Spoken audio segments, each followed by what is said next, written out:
इस गांव के अमीर तरीन हिंदू खत्री बरकत शाह और उसकी पत्नी को 1947 के हंगामों में इसी गांव में कत्ल कर दिया गया था। उसकी पोती आज तक लापता है। ये सारी स्टोरी है क्या, ये गांव कहाँ है और ये वाक़या कैसे रूनुमा हुआ, इसकी तफसीलात क्या हैं और बरकत शाह खत्री का घर आज के साल में है, ये सारी तफसील आपको इस वीडियो में मिलेगी। इसलिए साथ साथ वीडियो देखें, साथ साथ चैनल को सब्सक्राइब करके बेल का बटन दबा लें और आपको दिखाते हैं कि इतना दर्दनाक वाक़या रूनुमा कैसे हुआ और उसका मकसद क्या था। तो वीडियो एंड तक देखिए। ਜਦੋਂ 47 ਹੋਈ ਤੇ ਇਥੋਂ ਖੈਰ ਖਰੀਏ ਨੇ ਟੁਰ ਕੇ ਹਿੰਦੂ ਤੇ ਸਿੱਖ ਕਿ ਹੋਈ ਗਏ ਇੱਥੇ ਵੀ ਲੜਾਈ अरे मैं टुर गया था सर, बरकत शाह कतल होया सी ते और जनानी होई सी। ਉਹਦਾ ਕੀ ਨਾਂ ਸੀ? ਨਾਂ ਦਾ नहीं पता। ਅੱਛਾ ਠੀਕ ਹੈ। खरे की और ਨਾਂ सही। ਤਾਂ ਚਲੋ ਕੋਈ ਨਹੀਂ। ਬਰਕਤ ਸ਼ਾਹ ਖੱਤਰੀ। हाँ बरकत शाह ते एक और पोतरी मनोरी और ਨਾਂ सी मनोरी, पोतरी सी और ਉਹ ਵੀ ਇੱਥੇ ਹੀ ਮਰ ਗਈ।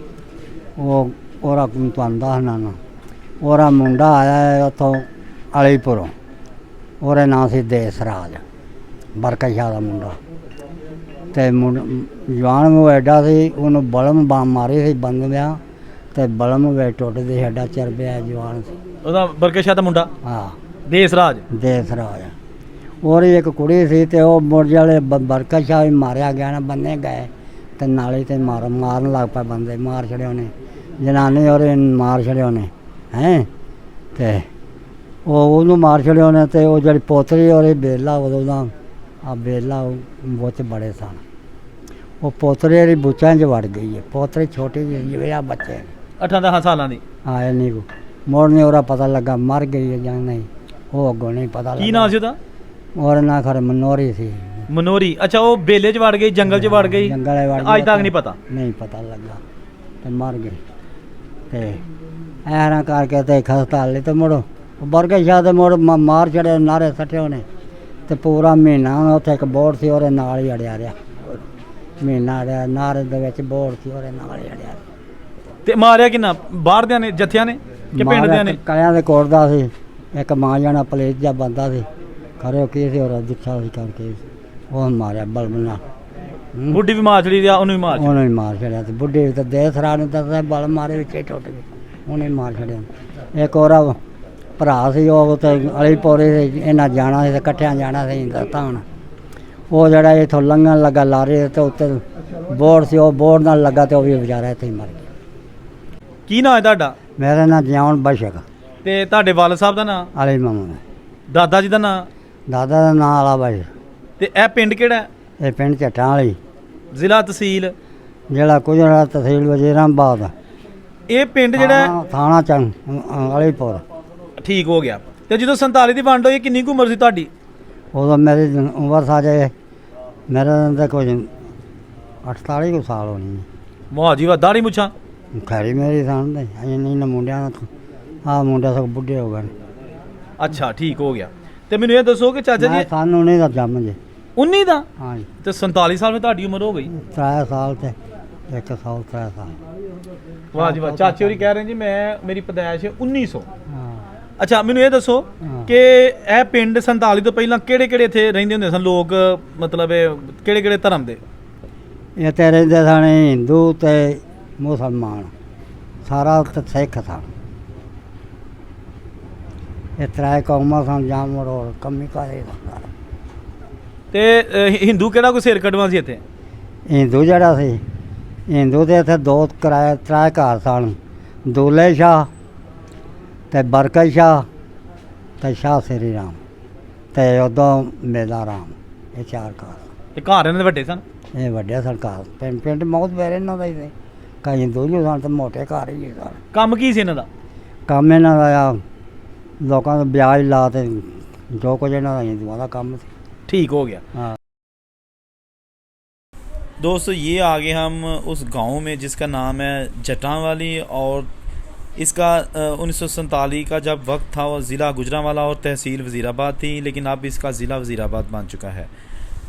ये गांव दिखाने का मकसद ये है कि अमीर तरीन हिंदू और सिख यहाँ पर आबाद थे, जिनके घर आज भी उनकी निशानियाँ मिलती हैं, या तो खंडरात में तब्दील हो चुके हैं या उनमें अभी भी लोग रहाइश पजीर हैं। ये गलियां जो इस गांव के वस्त में जा रही हैं, यही वो तंग गलियां जहां हिंदू खत्रियों के जो 4 बड़े नाम हैं वो यहाँ पर रहाइश पजीर थे, और उनके घर आज भी किसी न किसी शक्ल सूरत में मौजूद हैं। बुज़ुर्ग ने बताया कि यहाँ पर जो बहुत ही अमीर हिंदू खत्री था उसका नाम था बरकत शाह, और उसकी पत्नी और बरकत शाह को इसी गांव में जत्थे ने हमला करके कत्ल कर दिया था, जान से मार दिया था। जबकि बरकत राम का जो बेटा था देश राज, वो जब आया तो उसकी बेटी थी एक 10-12 साल की, वो भी गायब थी, क्योंकि जब वो अपने दादा बरकत राम के साथ जा रही थी तो जत्थों ने उनको कत्ल कर दिया। तो वो बच्ची जो है ना वो उस वक़्त गायब हो गई या कहीं छुप गई, लेकिन उसका आज तक पता नहीं चल सका कि वो कहाँ है। इसके अलावा मज़ीद बरकत शाह की फैमिली के कुछ लोग जो है ना वो जान से मार दिए गए। ये गांव वालों ने नहीं मारा था, ये बाहर से जत्थे आए थे, उन्होंने लूट मार के चक्करों में जो है ना इस फैमिली को मौत के घाट उतार दिया। ये दर्दनाक वाक़या, और उस फैमिली के घर आज भी खंडरात की सूरत में यहाँ पे मौजूद हैं। दोस्तों आपको दिखाए जा रहे हैं। ऐसे लिए मैं मौजूद हाँ एक हिंदू फैमिली का घर, ये 2-3 फैमिलियां के घर सन, ये हम टुट फुट का शिकार ने। देखो तुम दरवाजे खिड़कियाँ हर चीज़ जी ना टुट चुकी है। एक घर हो पिछे, एक घर उस साइड पर, एक है पिछे, सारा कुछ हालात ही नज़र हो गया। लोगों बनाए घर रहना नसीब ना आया है जी। 47 हो गई, मुसलमान अपना सब कुछ छड़ छड़ा के इंडिया इधर आ गए, तो ਜਿਹੜੇ इधर वाले सन हिंदू सिख वो अपना सब कुछ छड़ छड़ा के उधर टुर गए। तो यह सीढ़ियां उत्ते जाने वास्ते यह देखो, लेकिन हुण खंडर ही तुहानूं विखा सकने आ, होर तो है कुछ नहीं, ठीक है ना। वो भी इट्टां दे उत्ते चढ़ के बड़ी मुश्किल ना, अलमारियां अंगीठियां, हाँ जी इधर ए जनाब। तो यह वेखो यह दरवाज़ा जिहदे विचों दी कोई लंघदा नहीं, ਉਹਦੀ वजह है कि ਇਹਦੀਆਂ चारों तरफ इट्टां टुट गई ने, सिर्फ एक पत्ता रह गया।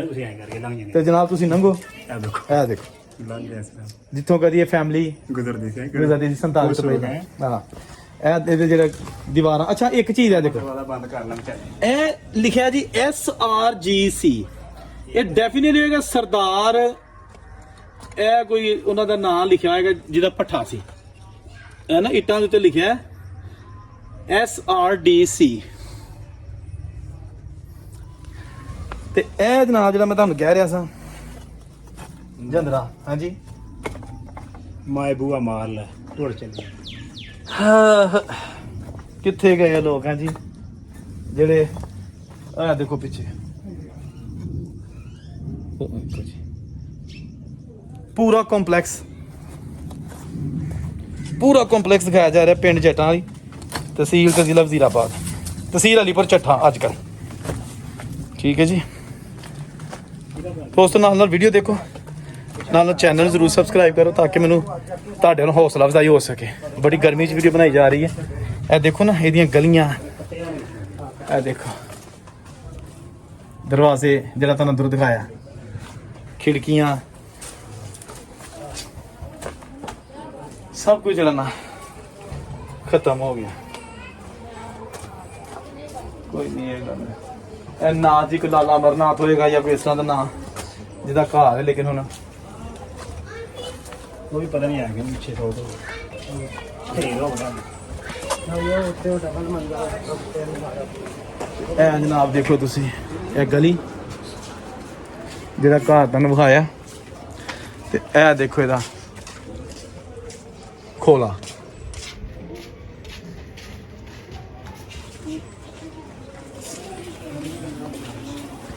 ਦੇਖੋ ਨਾ ਇੱਥੋਂ ਦੀ ਇਹ ਜਿਹੜਾ ਸਾਰਾ ਤੁਹਾਨੂੰ ਦਿਖਾਇਆ। ਲਓ ਜੀ ਇਹ ਘਰ ਜਿਹੜਾ ਇਹ ਤੁਹਾਨੂੰ ਦਿਖਾ ਲਈਏ, ਇਹ ਹੁਣ ਢੱਠਣਾ ਸ਼ੁਰੂ ਹੋ ਗਿਆ ਤੇ ਇਹ ਹੁਣ ਇਹਦੇ ਖਿੜਕੀਆਂ ਦਰਵਾਜ਼ੇ ਇਹ ਵੀ ਆਖਰੀ ਸਾਵਾਂ ਲੈ ਰਹੇ ਨੇ, ਔਰ ਬਹੁਤ ਹੀ ਖੂਬਸੂਰਤ ਆਪਣੇ ਦੌਰ ਦਾ ਘਰ। ਇਹ ਪੁਰਾਣਾ ਮਕਾਨ ਬਣੇ ਤੂੰ ਸਹੀ ਹਾਲ ਚ ਵੇਖਿਆ? ਅਸੀਂ ਇੰਜੀ ਵੇਖਿਆ ਜਿਵੇਂ ਬਣੇ। ਨਹੀਂ ਮਤਲਬ ਉਦੋਂ ਤਾਂ ਸਹੀ ਹੋਣਾ ਛੱਤਾਂ ਚ। ਆਹੋ ਹੁਣ ਤੇ ਢੱਠ ਗਈਆਂ ਛੱਤਾਂ। ਨਹੀਂ ਪਹਿਲਾਂ ਸਹੀ ਸੀ, ਪਹਿਲਾਂ ਸਹੀ ਸੀ। ਪਹਿਲਾਂ ਰਾਇਸੀ ਦੀ ਆਹੋ ਸਾਰੀ ਬਾਤ ਹੈ ਜੀ, ਉਹ ਤੇ ਬੜਾ ਆਲੀਸ਼ਾਨ ਮਕਾਨ ਹੈਗਾ। ਜੱਟਾਂ ਵਾਲੀ ਵਜ਼ੀਰਾਬਾਦ ਦੇ ਕੋਲ ਤੇ ਇਹ ਇਹਦੇ ਕੋਲ ਮੰਦਿਰ ਹੈ। ਇਹ ਜਨਾਬ ਦੇਖੋ ਤੁਸੀਂ ਇਹਦੇ ਕੋਸ਼ਿਸ਼ ਕਰੋ ਪਹਿਚਾਨੋ ਕਿ ਕਿਹੜਾ ਮੰਦਿਰ ਹੋ ਸਕਦਾ ਹੈ। ठीक है ना। इस गांव में बड़ा तारीखी मंदिर उस वक्त बनाया गया था जो आज भी अपनी असली हालत में मौजूद है, लेकिन इसकी मैं अलग से वीडियो आपको अपलोड करके दूंगा।